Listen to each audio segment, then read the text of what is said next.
Hi, welcome back to McCarthy Performance. We are back on the 331 Chrysler Hemi. We're taking a break on the 383 small block. We'll probably be on that in about a week. We're putting the rocker arm shafts together and the rocker arm assemblies together in this video, and then putting the cam bearings in the block. Now, I didn't go through this on the video. The shafts go in a certain way. You want to make sure that when the shafts are on the rocker arms that they're oiling correctly towards the push rods. If you do not do that, you will not get any oil and you will burn up the rocker arm assemblies. Same thing with the cam bearings. It's really hard for me to make a video and show you how to install cam bearings.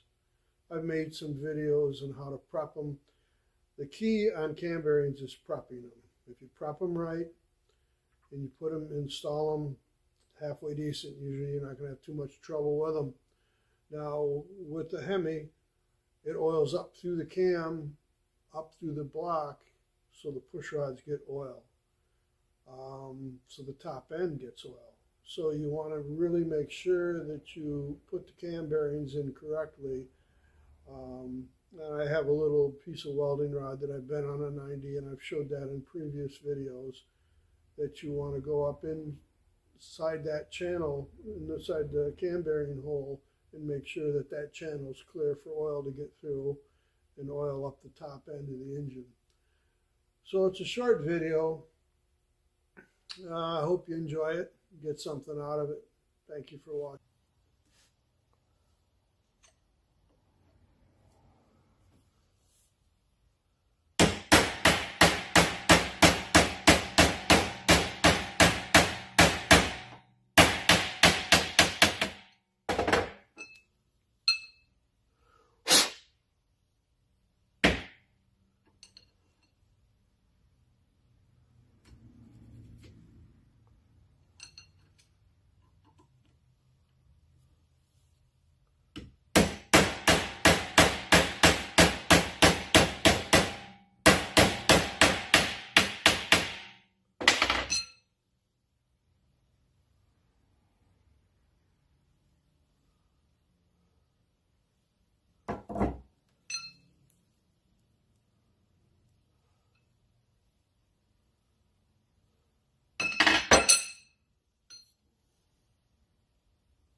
Okay, we're down to putting the cam bearings in it. I've got most of the cam bearings in. I didn't video it because I can't get in there good enough, so there ain't no sense even trying. I have in the past tried to. There's a certain amount of prep that I do on the cam bearings. Cam bearings are much like small block Ford, Pontiac. They're all about the same. So the way I prep them is pretty much the same of all of them. There's plenty of videos of me prepping other cam bearings. Of course, the dart that are grooved on the back for clocking, you know, we'll do them a little different. We'll deburr them. And I happen to have a set right here in front of me. I'll go in there and I'll break, and I'll make sure that there's no machining residue or anything left that's going to bring up a burr. So them I treat a little bit differently, but not entirely completely different. They're all about the same. So I take the bearing, I take a Babbitt tool. You could use a socket extension if you wanted to, and you could just roll around here like this. Babbitt's usually pretty soft, and you just roll it up, and it makes sure that there ain't a burr on it. You can do it that way, and you could do it with an extension or a deep well socket. And then you want to take and lightly break the edge like that. And you can do it, you can deburr it first and then walk around the edge to make sure that there's nothing on it. Don't use sandpaper. The bearing is soft and you could have a chance of sticking some sandpaper on the edge of it, which probably wouldn't happen, but you don't want any grit in any place where you can't get it out. It's just a good general rule not to sand on bearings. So you can see that I broke the edge of it. And then I run my thumb over it a little bit and I can feel a couple little spots. And you take a bearing scraper or a knife, butter knife, steak knife, you know. Borrow it from your mother or your wife. I'm sure she wouldn't mind. And walk around it. So that bearing's pretty decent. This is position 1. Okay, now all the middle bearings, they have to be clocked a certain way to allow oil to get up into the top of the heads. I verify that and check it by taking a little piece of welding rod and bending it. I had a piece out here, but I must have moved it, but bend it, and I know where the oiling clocking goes, and I can verify that all the passages are getting oil. This one, there's no, you clock it one way, but what I'm saying on the middle ones is there's another oil hole that gets used right and left for the cylinder heads to oil, so you want to make sure them don't get blocked. This one just goes in straight up, and you'll be able to look right straight down it or up on it, however you want to look at it. That oiling hole is clear and straight down. So we're going to put this one in.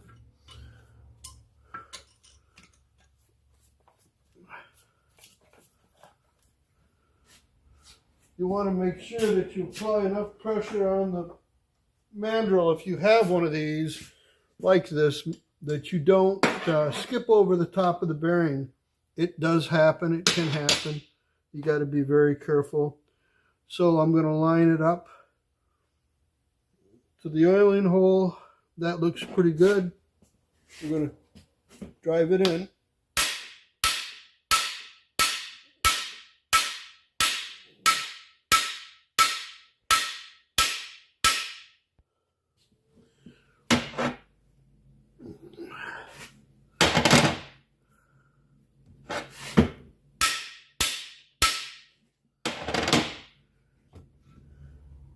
Okay, she's lined up.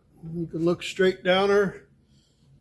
Want to make sure you don't go too far and past the front of the block. I'll have to tap this back. I went a little bit too far, but you can see the hole. You can see that, you know, we got a nice clean hole. That don't sound right. Anyways, it's a straight shot. How about that? So I'm going to tap that bearing in just a little bit, then we're going to check to make sure the cam turns freely. Okay, we're going to put the cam in here. Now we're going to wash this block again, and this is not where I'm going to be assembling this engine. Not that it means a lot, but it'll be over on the other side of my shop, which is this is kind of where I grind and do valve jobs and port heads. So we're just mocking it up here. Because the shaft for my cam tool is not much bigger than the rear cam bearing, I put a little tape on it, keep it from getting scratched up. So we're going to see how the cam fits in the block. Like I said, all this stuff is going to get washed the final time. Put a little bit of oil on the cam bearings to ease the installation of the camshaft, although it will be coming back out. This isn't the last time for it, because obviously I got to put the cam plug in the back. The final wash will be with the cam plug in the back of the engine. So let's see how it fits.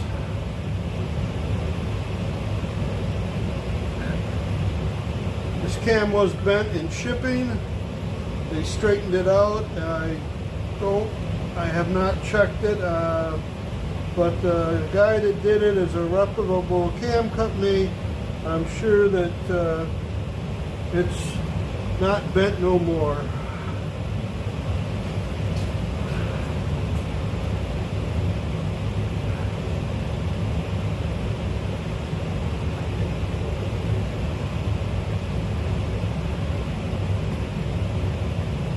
So far, so good.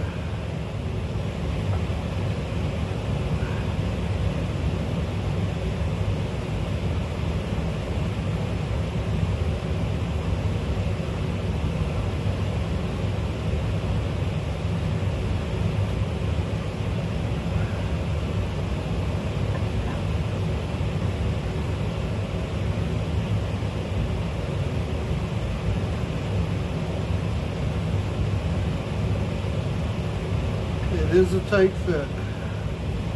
She turns free.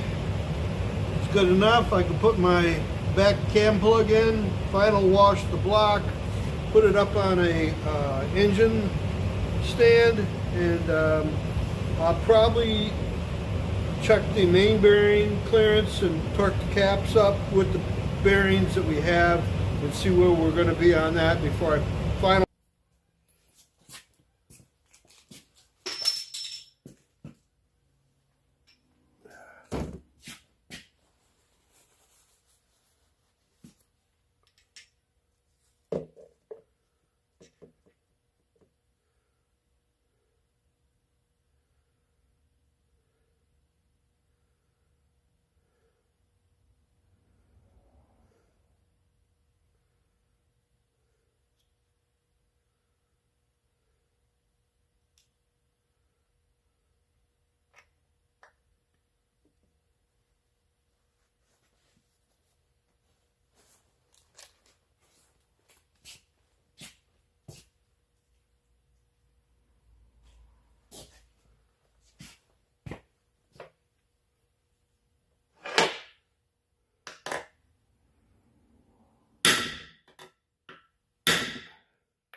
Okay, you want to make sure you always put that internal plug in. It'll be the bigger hole, pipe plug hole on the back side of the block. If you don't, you're going to have one hell of an oil leak. And let's see if I can get her Yeah, there she goes. Pontiacs are like this, a few other engines. You always want to make sure you never forget that back plug.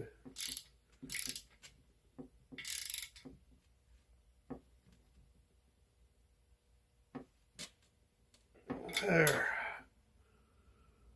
Now we can cap the following plug, the bigger plug, off, and we can plug this one. I'll flush the galleys, and then I have a long blow nozzle that'll blow these out. That'll be the last thing I do before I assemble it.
Well, I guess that's going to be it on this video. Thank you for watching.